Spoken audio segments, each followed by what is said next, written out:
Hello and welcome to Famous Gays and Lesbians, Alleged and Otherwise. I'm your host, Thomas Connolly. I happen to be a gay actor and I live in the gayest city of them all, West Hollywood, California. Now, today's episode is part 2 of the rise and fall of one of Hollywood's gayest movie producers, Mr. Alan Carr. Part 1 was about the spectacular rise of Alan Carr, which culminated in 1978 in the movie Grease. He produced this on a $6 million budget, and it wound up raking in over $200 million. It was the #1 box office success of the year. He was literally the biggest movie producer in Hollywood till he wasn't. His next film, Can't Stop the Music, was as unsuccessful as Grease was successful. It was a fiasco from start to finish. Without a coherent storyline, the lead role was turned down by the talented Olivia Newton-John, the fabulous Cher, and the gorgeous Raquel Welch. The role eventually went to Oscar nominee Valerie Perrine, who was not a singer or dancer. The lead male role went to none other than Bruce Jenner, right off his Olympic glory, but once again was not an actor, singer, or dancer.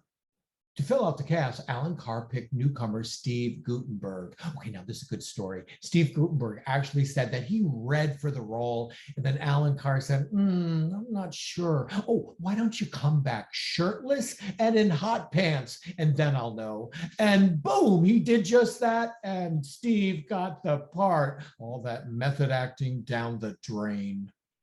And to round out the cast, Alan Carr then picked the Village People, who had never acted in a film before either.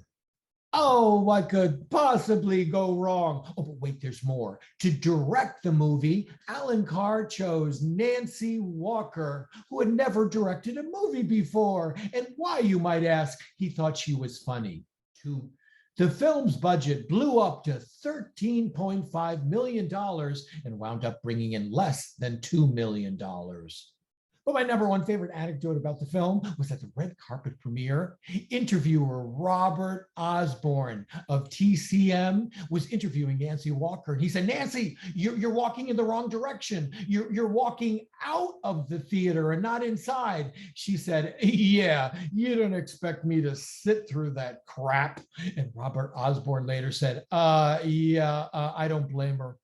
And when it rains, it sometimes pours. And that was the case with Alan Carr's next few productions. He thought he had a surefire hit in Grease 2, but that bombed as well. Both John Travolta and Olivia Newton-John refused to reprise their roles. And this reportedly really pissed him off because he believed that they owed him.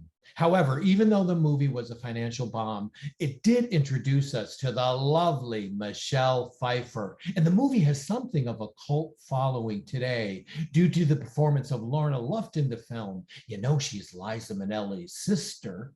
And Alan Carr's next movie, Where the Boys Are 84, was a critical and commercial failure as well. But once again, there's a redeeming feature, as Where the Boys Are 84 introduces us to Lisa Hartman. Now, if you think it couldn't get any worse for Alan Carr, you'd be wrong. The real crushing blow came when he produced the 61st Academy Awards. Now, I give Alan Carr props for trying to shake things up, but it resulted in mostly a chaotic, horrendous mess. Here's an example. The opening number consisted of Rob Lowe, not a singer, and Snow White, not a singer or a human being, performing Proud Mary for no apparent reason.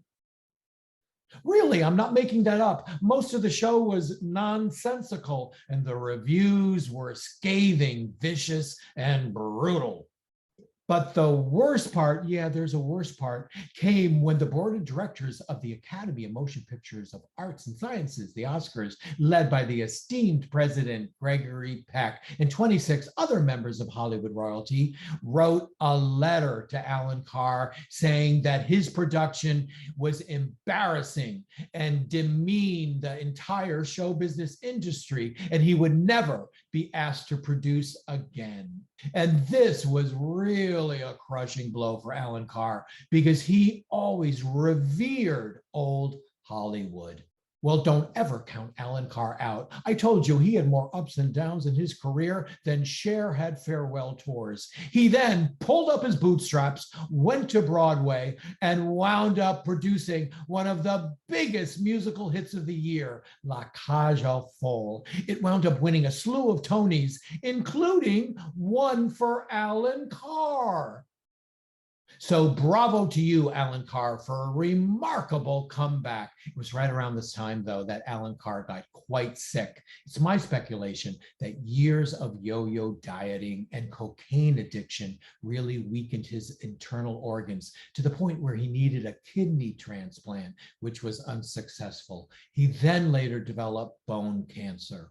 The last year of his life, Alan Carr became a recluse at Hillhaven Lodge, his Beverly Hills estate. But I have to hand it to the wonderful Angie Dickinson and the talented Anne Margaret. They would not take no for an answer, and they barnstormed Hillhaven Lodge, and they managed to spend time with Alan Carr before he passed away on June 29th, 1999.